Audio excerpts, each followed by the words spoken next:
وأشهد أن لا إله إلا الله وحده لا شريك له وأشهد أن محمدًا عبده ورسوله أما بعد فإن خير الحديث كتاب الله وخير الهدي هدي محمد صلى الله عليه وسلم وشر الأمور محدثاتها وكل محدثة بدعة وكل بدعة ضلالة وكل ضلالة في النار من يطع الله ورسوله فقد رشد واهتدى ومن يعص الله ورسوله فقد ضل وغوى اللهم صل على محمد وعلى آل محمد كما صليت على إبراهيم وعلى آل إبراهيم إنك حميد مجيد اللهم بارك على محمد وعلى آل محمد كما باركت على إبراهيم وعلى آل إبراهيم إنك حميد مجيد رب اشرح لي صدري ويسر لي أمري واحلل عقدة من لساني يفقه قولي رب زدني علما سبحانك لا علم لنا إلا ما علمتنا إنك أنت العليم الحكيم أعوذ بالله السميع العليم من الشيطان الرجيم من همزه ونفخه ونفثه بسم الله الرحمن الرحيم إنه لقول رسول كريم وما هو بقول شاعر قليلا ما تؤمنون ولا بقول كاهن قليلا ما تذكرون تنزيل من رب العالمين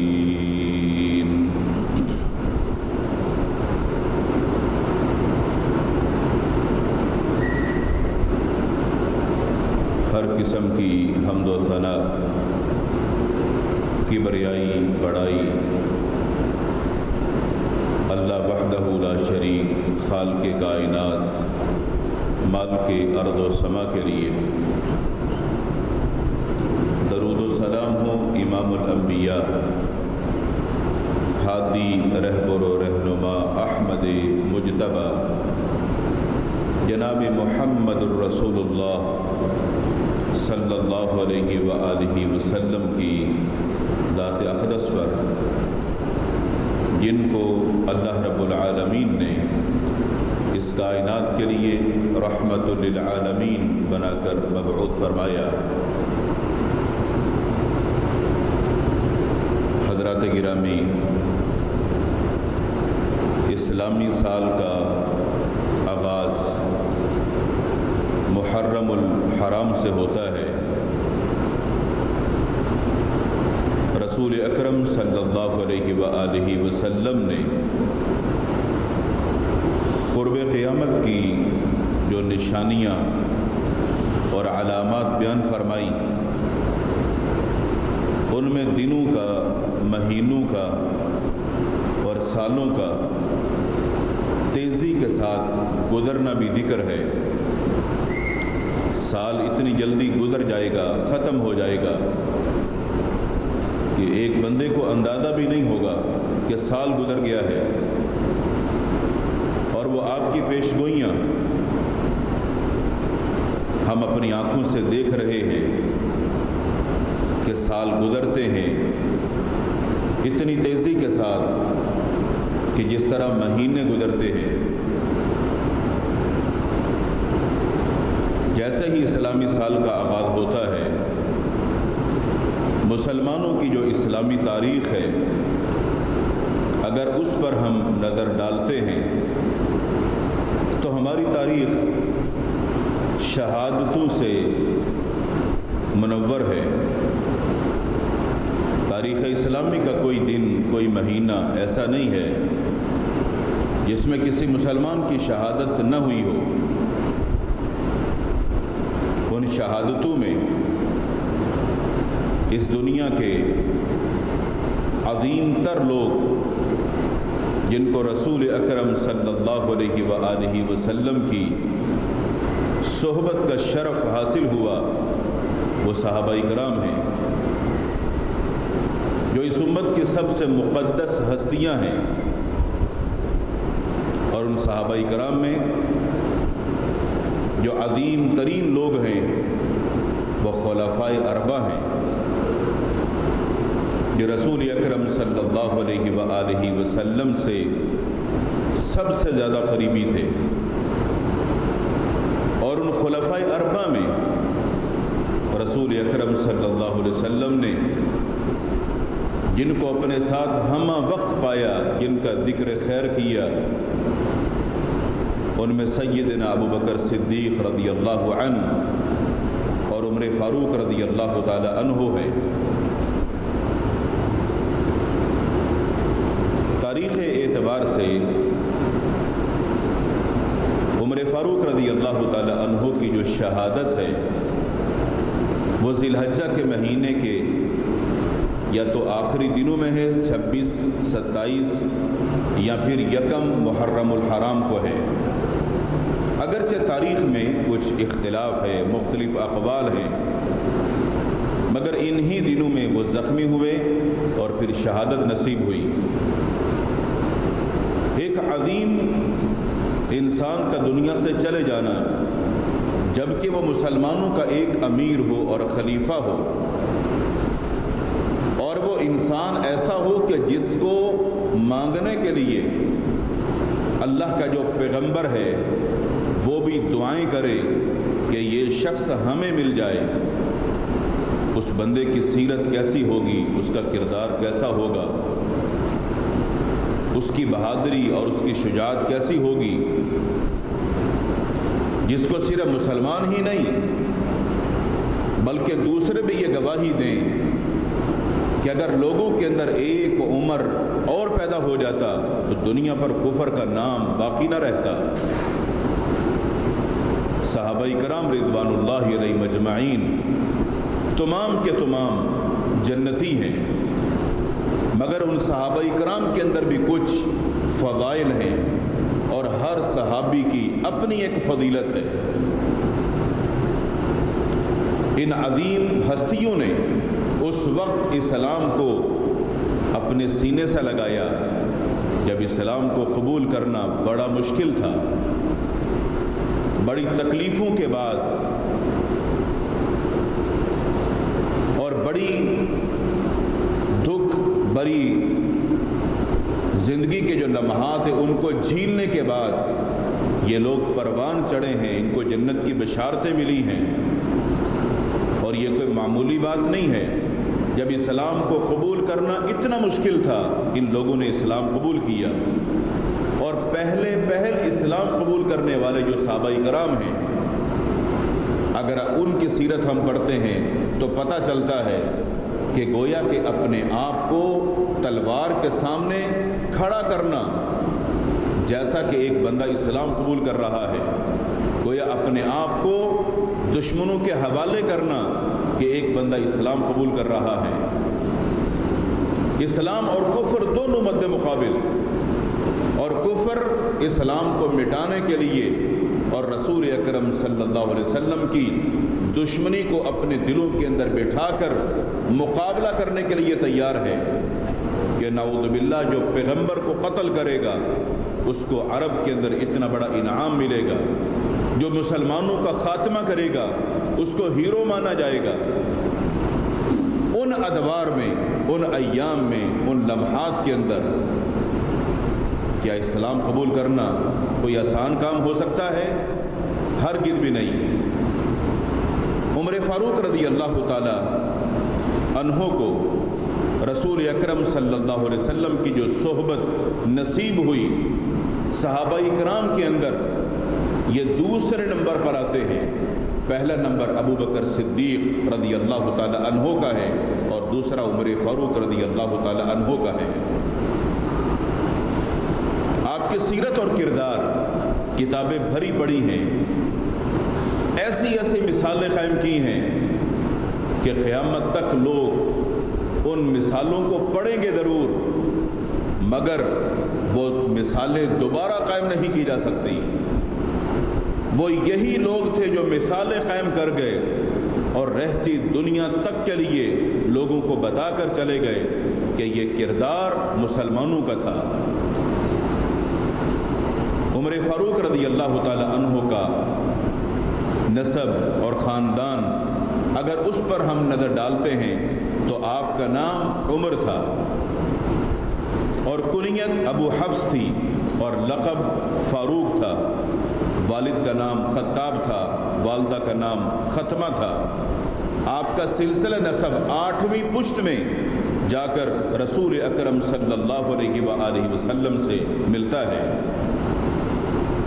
دور جاہلیت میں بھی عمر فاروق رضی اللہ تعالی عنہ کا جو خاندان تھا یہ بالکل نمایاں اور ممتاز تھا۔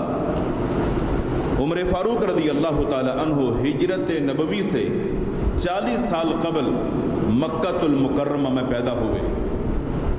دور جاہلیت کے اندر جو لوگ لکھنا پڑھنا جانتے تھے عمر فاروق رضی اللہ تعالی عنہ کا شمار انہی پڑھے لکھے لوگوں کے اندر ہوتا تھا جو صاحب بصیرت بھی تھے اور پڑھنا لکھنا جانتے بھی تھے۔ عرب کے ریگستانوں میں اسلام کی مخالفت کرنے والے لوگوں میں عمر فاروق رضی اللہ تعالی عنہ کا نام نمایاں تھا۔ دور جاہلیت میں ایک بڑی باروب شخصیت تھے اور لوگ ان کا نام سن کر ہی ڈرتے تھے۔ اسلام سے قبل جو کفر کی زندگی تھی اس کے اندر بھی ان کا نام بہادروں میں شمار کیا جاتا تھا۔ رسول اکرم صلی اللہ علیہ وسلم کی دعا کی بدولت اللہ تعالیٰ نے ان کے دل میں اسلام کی محبت کو پیدا فرمایا اور یہ اسلام کے قریب ہو گئے اور اسلام قبول کر لیا۔ قریش کے جو سربراہ تھے جن میں ابو جہل کا نام آتا ہے ان میں ایک عمر فاروق بھی تھا جو سربراہ ہونے کے اعتبار سے مسلمانوں کے دشمن جانے جاتے تھے۔ یوں سمجھ لیجئے کہ لوگ جانتے تھے کہ مسلمانوں کا دشمن ایک ابو جہل ہے اور ایک عمر ہے۔ دشمنوں کے اعتبار سے کوئی بھی عرب کے معاشرے میں ایسا نہیں تھا جو ان کو نہ جانتا ہو۔ جیسے دور حاضر میں ہم اپنے دشمن ممالک کو اچھی طرح جانتے ہیں کہ کون ہمارے ملک کا دشمن ہے اور کون ہمارے ملک کا دوست ہے۔ رسول اکرم صلی اللہ علیہ وسلم نے اللہ تعالیٰ سے جو دعائیں کی ان دعاؤں کے اندر ایک دعا آپ کی یہ بھی تھی کہ اللہ اسلام کو تقویت عطا فرما، اور اسلام کی جو تقویت ہے اس میں آپ صلی اللہ علیہ وسلم نے 2 نام اللہ کے حضور پیش کیے اور وہ دونوں نام ان سرگرم دشمنوں کے تھے۔ ایک ابو جہل تھا اور دوسرا عمر تھا۔ ان دونوں کے نام لے کر رسول اکرم صلی اللہ علیہ وسلم نے دعا کی کہ اللہ ان دشمنوں کے دل میں اسلام کی محبت پیدا فرما دے اور ان کو مسلمان کر دے۔ پھر وہ دن بھی آیا کہ اللہ تعالیٰ نے رسول اکرم صلی اللہ علیہ وسلم کی دعا کو قبول فرمایا اور عمر فاروق رضی اللہ تعالی عنہ اسلام کے قریب آئے۔ اگرچہ ان کے اسلام قبول کرنے کے حوالے سے کتب تاریخ میں کئی سارے واقعات مشہور ہیں، مگر ان مشہور واقعات کے علاوہ امام احمد نے اپنی مسند میں ایک واقعہ ذکر کیا کہ عمر فاروق رضی اللہ تعالی عنہ کی زبانی کہ جب یہ مسلمان ہو گئے اس کے بعد انہوں نے خود بیان کیا کہ میں نے اسلام قبول کیسے کیا ہے. اس واقعے کو امام احمد نے ذکر کیا. اس واقعے کے راوی خود عمر فاروق رضی اللہ تعالی عنہ ہیں. بیان فرماتے ہیں کہ ایک رات میں اس نیت سے نکلا کہ اللہ کے رسول صلی اللہ علیہ وسلم کو آج میں تنگ کروں گا، کیونکہ دشمن تو تھے ہی. ہر شخص کی یہ خواہش ہوتی تھی کہ مسلمانوں کو اذیت پہنچانی ہے، ان کو تنگ کرنا ہے، ان کو پریشان کرنا ہے. اور ان میں سر فہرست اللہ کے رسول صلی اللہ علیہ وسلم تھے کہ لوگ آپ کو تنگ کرنا بہادری سمجھتے تھے. عمر فاروق بیان کرتے ہیں کہ میں نکلا کہ آج میں آپ کو تنگ کروں گا. کہتے کہ میں جب بیت اللہ کی طرف گیا تو میں نے بیت اللہ میں رسول اکرم صلی اللہ علیہ وسلم کو رات کی نماز کے اندر مشغول پایا اور آپ قرآن مجید کی تلاوت کر رہے تھے. کہتے کہ میں وہاں قریب جا کر پہلے بیٹھ گیا اور وہ جو سورت تلاوت کر رہے تھے وہ سورۃ الحاقہ تھی، قرآن مجید کی سورۃ الحاقہ. کہتے ہیں کہ قریب جا کر میں بیٹھ گیا اور سننے لگا. وہ جو تلاوت آپ فرما رہے تھے اس کا اسلوب، اس کا نظم، گویا کہ قرآن مجید کا ایک ترتیب کے ساتھ میں سن کر حیران ہوا اور میرے ذہن میں یہ باتیں گھومنے لگی کہ ہر بندہ کہتا ہے کہ یہ شاعر ہے، بڑی اچھی شاعری ہے اور اس شاعری کا اپنا ایک اثر ہے. کہتے ہیں کہ جیسے ہی یہ بات میرے دل میں آئی کہ یہ کلام تو شاعر کا ہو سکتا ہے، کس طرح جچے تلے الفاظ کے اندر، کس طرح ان کی لائنیں آپس میں ملی ہوئی، الفاظ ملے ہوئے، بڑا خوبصورت کلام.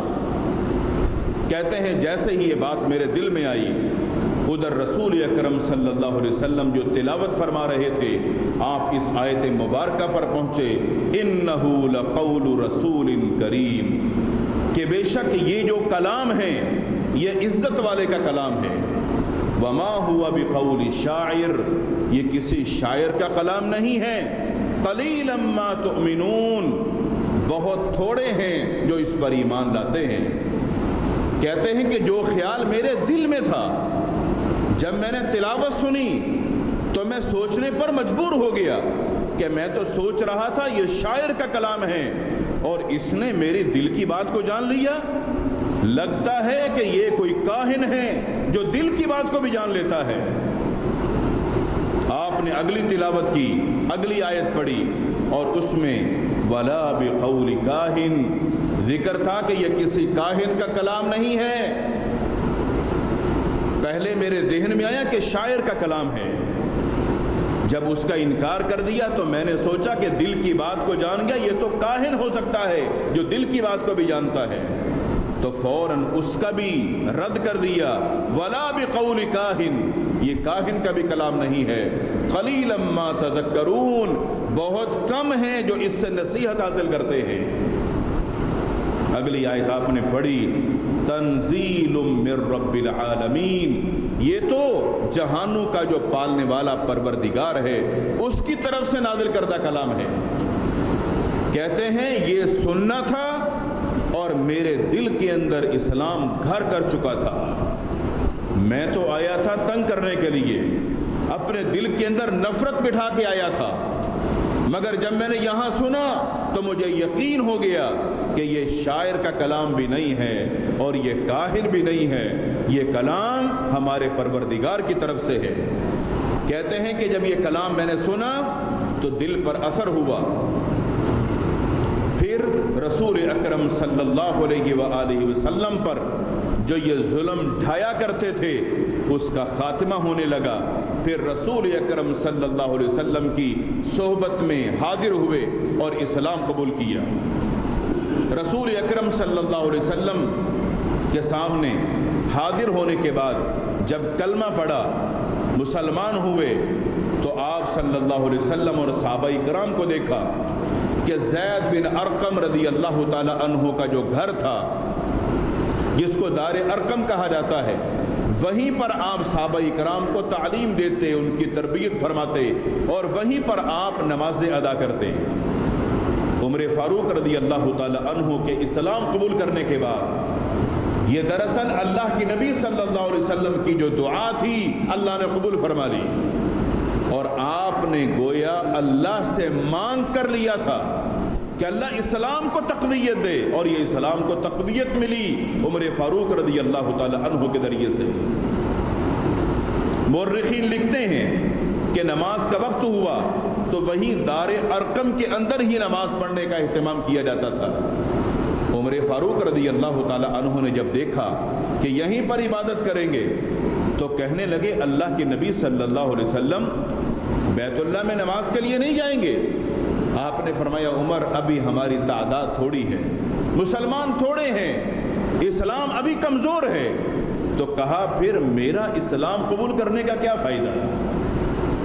ہم بیت اللہ میں جا کر نماز پڑھیں گے، مسلمانوں کو جو تقویت ملی، اب مسلمان دار ارقم سے نکلے اور بیت اللہ میں پہنچے۔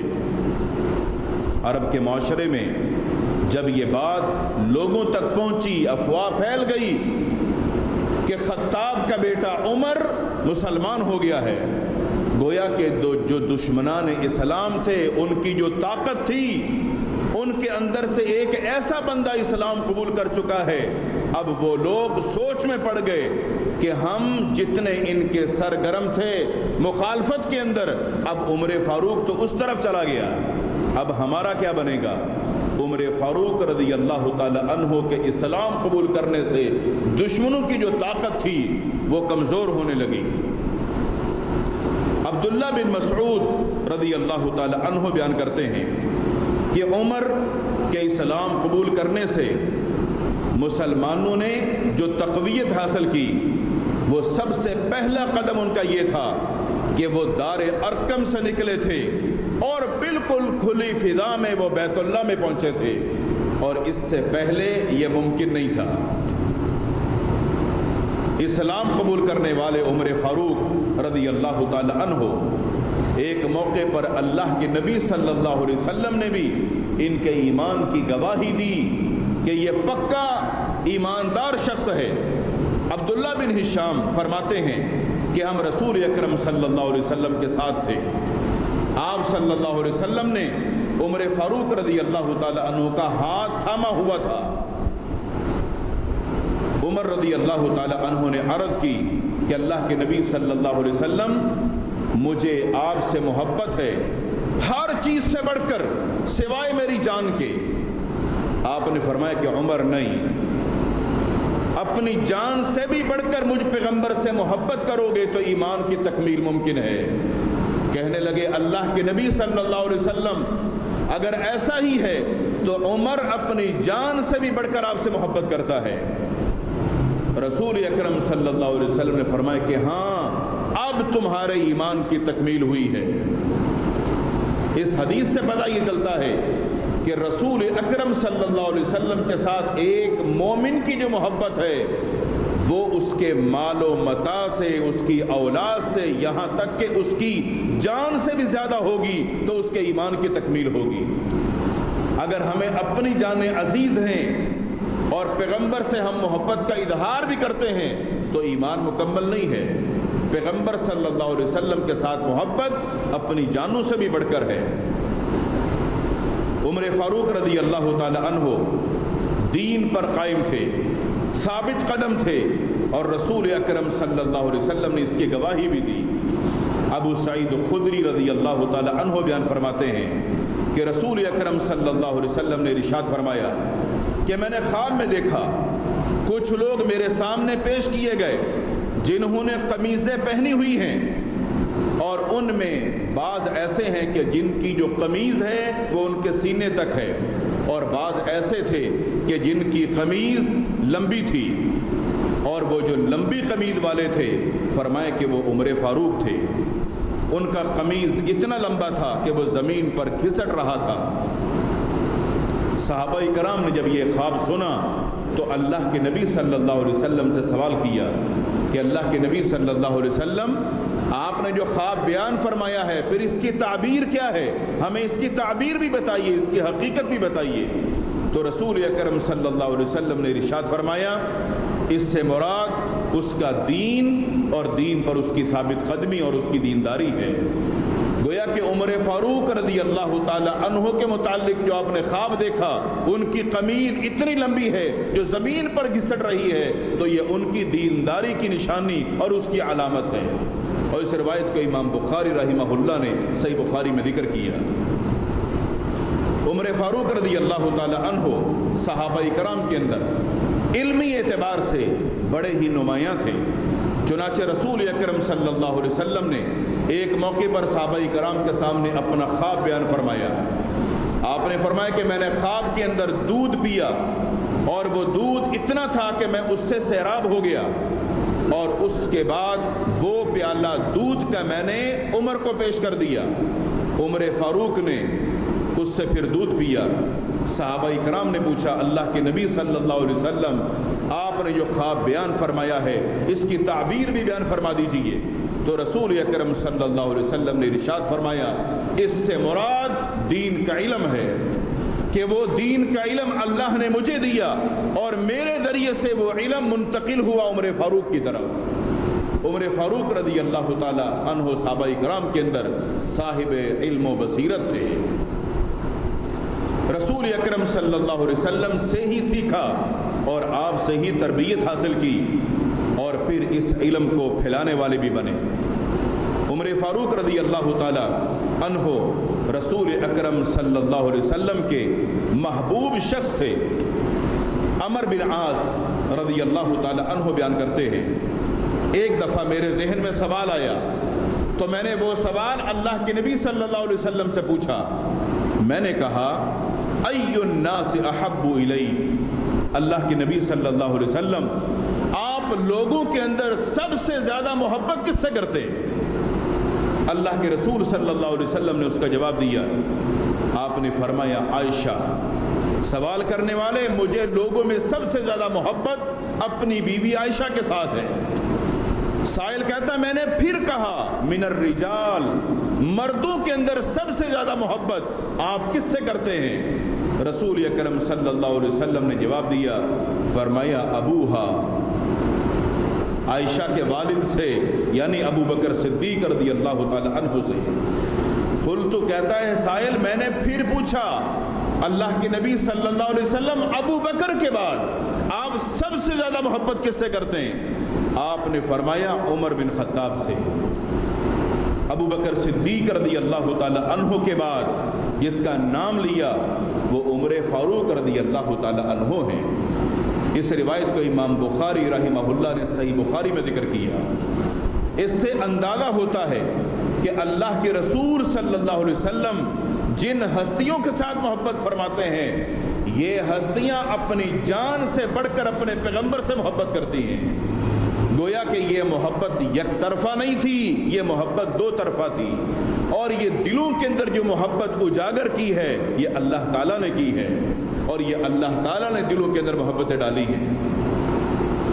رسول اکرم صلی اللہ علیہ وسلم کے یہ محبوب صحابی، اس کے متعلق عبداللہ بن عمر رضی اللہ تعالی عنہ ارشاد فرماتے ہیں کہ ایک موقع پر رسول اکرم صلی اللہ علیہ وسلم نے ارشاد فرمایا کہ میں نے اللہ تعالیٰ سے دعا کی تھی کہ اللہ ان دونوں بندوں کے اندر جو تجھے سب سے زیادہ پسندیدہ ہے اس کو اسلام کی دولت سے مالا مال کر دے، اور ان دو بندوں کے جو نام میں نے اللہ کے حضور پیش کیے تھے اس کے اندر ایک ابو جہل کا نام تھا اور ایک عمر فاروق کا نام تھا۔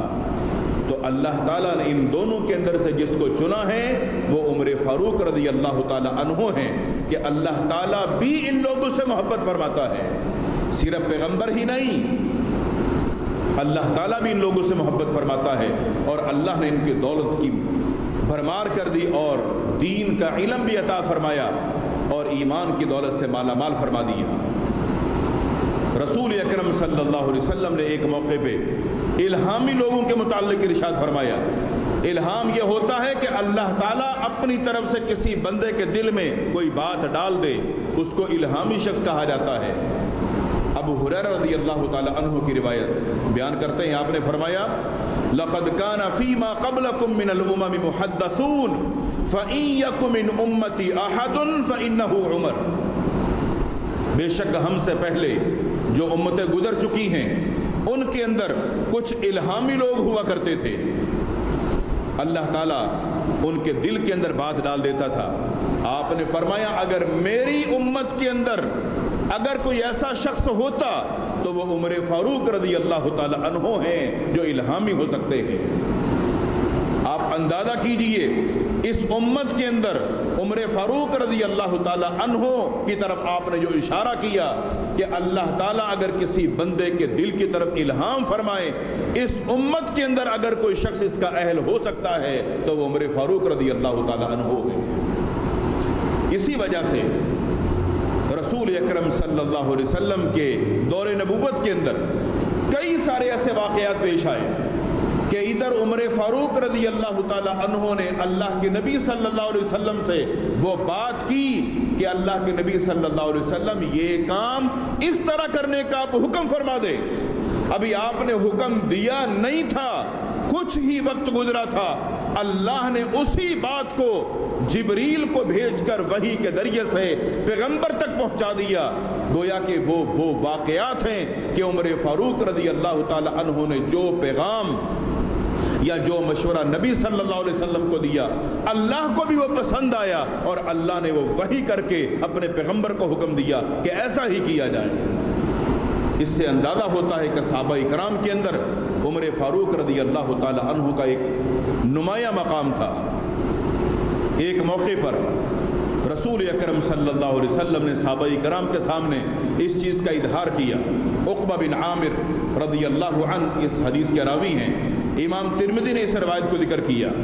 آپ نے فرمایا کہ لو کان بعدی نبی لکان عمر بن الخطاب، اگر میرے بعد نبوت کا سلسلہ جاری رہتا اور کسی کو نبوت ملنی ہوتی تو اس کا اہل عمر فاروق ہوتا، مگر نبوت مجھ پر ختم ہو گئی۔ فرمایا کہ میں خاتم النبیین ہوں، اللہ کے رسول صلی اللہ علیہ وسلم اللہ کے آخری پیغمبر اور آخری رسول ہیں، آپ کے بعد کوئی نبی نہیں ہے۔